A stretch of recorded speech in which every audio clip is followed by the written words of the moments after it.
Like, so Brandy's in New York, you know, and she's on Broadway and she's doing Chicago. Oh my God, I haven't told this story.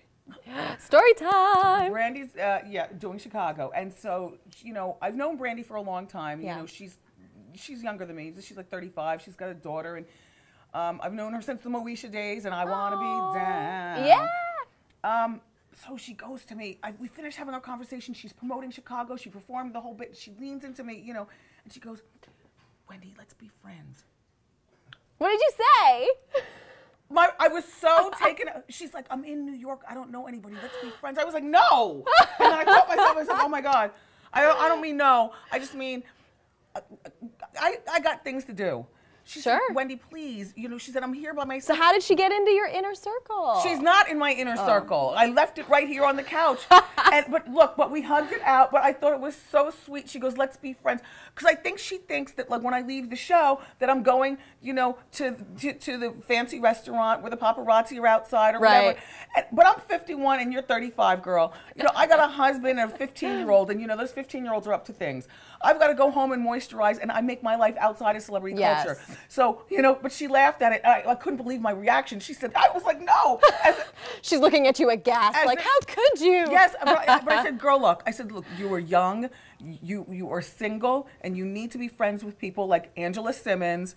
Like, you need to be running around town with girls your own age who you were looking out for more her. in common with. You don't want to hang out with me because I am not as fun as I see. You know, I am very about my business and boring. You know, off the TV. Boring. I find that hard to believe. Well, not boring, but fair enough. I get what you're saying. You're looking out for her. You want her to have a good time. She's really nice. She invited me to play poker and drink whiskey. Did you do it? No. No. Like, she has a poker night at her house. I and need to go. She invites all the girls over, like the celebrity girls and stuff. She's like, come play poker. I'm like, no. Like, I don't need a girls' night. So what does Wendy like to do then for the winding down time at the end of the night? Lay down, close the blinds, and mind my own business. You know, honestly, this is a very, very heady trip having this talk show. We are in our 7th season. I am right now on a 12-city comedy tour. I've got a line of clothing, which this is looking fabulous. Two-piece separate at HSN. Yep. You know, I have 7 books out. I would like to do an 8th. I'm producing a show that starts on September 4th on the ID channel called Death by Gossip, for which I also narrate it. You know, and again, like I said, you know, I'm a mother and I'm a wife, and this part of my career has come along at a time where I know exactly who I am and I know exactly what I'm impressed with. And going for dinner, you girls' night, drinking, poker, not interested. Girl, bye. I'm going home.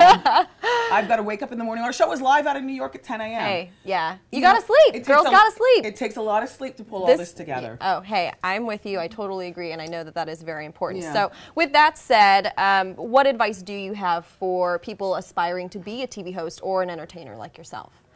Always have a plan B. Plan B. Always have a plan B. And don't go into it because you want to be famous. Go into it because you love it. Because fame is not all it's cracked up to be. And neither are famous friends. Thank you so much, Wendy. Thank it was you, a Crystal. pleasure speaking to you. Thank you, everyone.